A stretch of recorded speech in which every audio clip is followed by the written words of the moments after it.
Assalamualaikum warahmatullahi wabarakatuh. Anak-anak,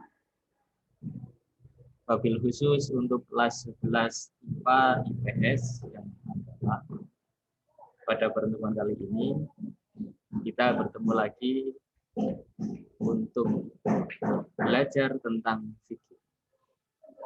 Pada semester pertama ini yang akan kita bahas pertama kali yaitu tentang bab jinayah.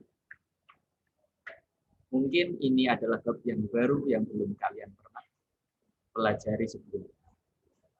Dan untuk menambah semangat pada pertemuan kali ini, untuk menambah iman, menambah imun kita, untuk menambah semangat dalam belajar ini, kita sholat bersama-sama. Yaitu dengan sholawat tipil. Mari kita sholat bersama-sama. Bismillahirrahmanirrahim. Allahumma sholli ala sayyidina Muhammadin tibbil qulubi wa dawaiha wa afiyatil abdani wa shifaiha wa nuril absari wa diyaiha wa ala alihi wa sahbihi wa sallim. Oke. Semoga tetap semangat ya dalam belajar kita pada kesempatan kali ini. Pada kesempatan kali ini, Bapak akan memberikan sedikit penjelasan tentang bab jinayah. Bab jinayah ini dalam bahasa Arab termasuk dalam bab jarimah, yaitu perbuatan dosa atau bisa disebut sebagai tindak pidana. Berikut ini Bapak akan share materi yang akan kita pahami pada kesempatan kali ini.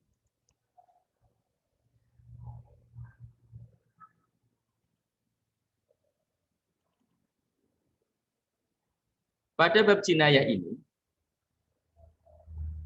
meliputi yaitu pembunuhan, diat, dan juga kafar. Pada bab pertama, pada pertemuan pertama ini, yaitu tentang pembunuhan. Mungkin kita sering mendengar tentang kasus yang ada di televisi atau di media online dan sebagainya tentang pembunuhan. Dalam Islam, ada 5 pokok asas agama Islam yang harus kita patuhi, yaitu tentang hifdzuddin, hifdzul aql, hifdzul mal, hifdzun nasl, dan yang paling penting adalah hifdzun nafas.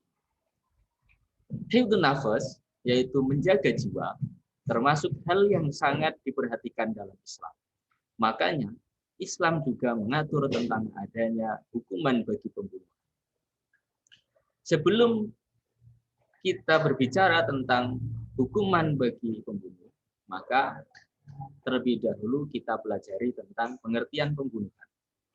Apa itu pembunuhan? Disebutkan bahwa pembunuhan adalah menghilangnya nyawa seseorang. Sedangkan arti secara istilah, membunuh adalah perbuatan manusia yang mengakibatkan hilangnya nyawa seseorang, baik dengan sengaja ataupun tidak dengan sengaja. Baik dengan alat yang mematikan ataupun alat yang tidak mematikan. Di sini kalian sudah paham semua, nggih? Setelah kita tahu tentang pengertian pembunuhan atau pengertian membunuh, dalam Islam, wabil khusus dalam Al-Quran, sangat melarang yang namanya pembunuhan.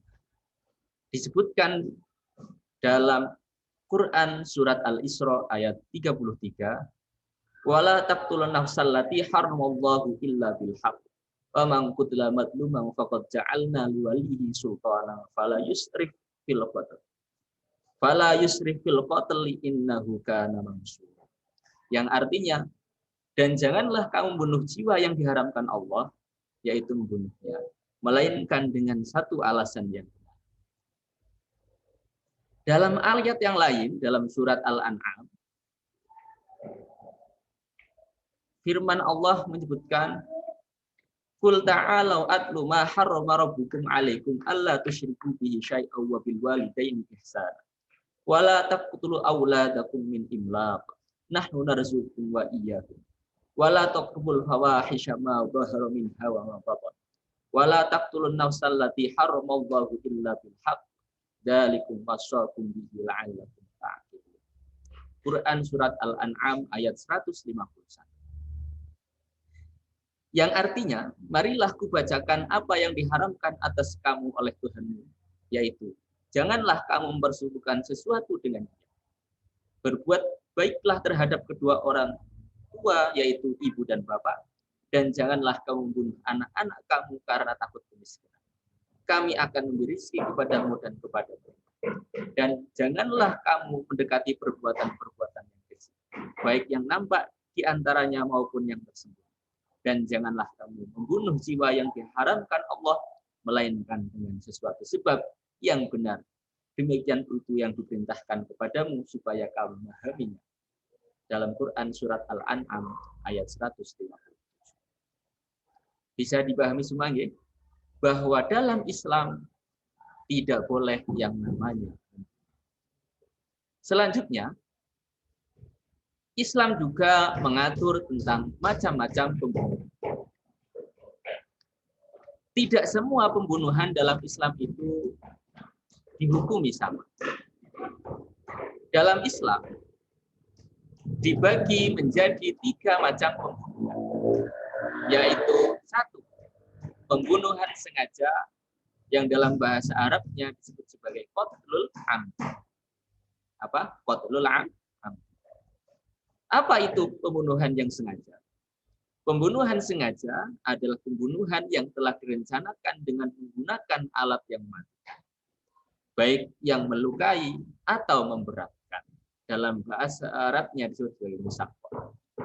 Misalkan pembunuhan sengaja adalah membunuh dengan pisau, dengan pedang, atau alat yang modern, yaitu dengan pistol, dengan senapan, atau dengan. Yang kedua, yaitu pembunuhan seperti sengaja. Dalam bahasa Arabnya disebut sebagai qatlu syibhil amd. Apa? Qatlu syibhil amd. Pembunuhan seperti sengaja itu apa? Yaitu pembunuhan yang dilakukan seseorang tanpa niat membunuh dan menggunakan alat yang biasanya tidak mematikan, namun menyebabkan hilangnya nyawa seseorang. Yaitu misalkan ketika orang sedang dalam keadaan bergurau, akan tetapi dia terus menggunakan alat yang sekiranya tidak mematikan, akan tetapi menyebabkan orang yang diajak bergurau itu malah meninggalkan dunia, maka orang tersebut dihukumi sebagai pembunuhan atau membunuh seperti sengaja. Yang ketiga, yaitu qatlul khata'. Apa itu qatlul khata'? Qatlul khata' yaitu pembunuhan yang tidak ditujukan kepada seseorang, tetapi seseorang tersebut mati karena perbuatan. Misalkan karena kecelakaan, atau misalkan sesuatu yang sepele akan tetapi menyebabkan seseorang yang menjadi meninggalkan dunia. Selanjutnya, apa hikmah dari adanya larangan pembunuhan? Islam melarang pembunuhan supaya memberi pelajaran kepada masyarakat agar tidak melakukan perbuatan keji. Yang kedua, supaya manusia yang satu dengan yang lain saling menempatkan kedudukan yang tinggi, baik dalam hukum manusia maupun di hadapan Allah Subhanahu wa Ta'ala. Yang ketiga, menyelamatkan jiwa manusia. Dan yang terakhir, terciptanya keamanan dan ketentraman dalam kehidupan sehari-hari. Ya, demikian pertemuan tentang pembunuhan atau bab jinayah wabil khusus tentang sub pembahasan pembunuhan. Mungkin ada banyak sekali pertanyaan dari bab anak-anak semua. Nanti untuk pertanyaan bisa ditanyakan pada kolom komentar dan akan kita bahas bersama-sama pada pertemuan online selanjutnya. Dari saya, semoga ada manfaatnya. Dari penjelasan-penjelasan yang tersebut di atas, semoga kita menjadi pribadi-pribadi yang lebih berhati-hati dalam melaksanakan hukum-hukum Allah Subhanahu wa Ta'ala. Terima kasih. Sampai jumpa lagi. Wassalamualaikum warahmatullahi wabarakatuh.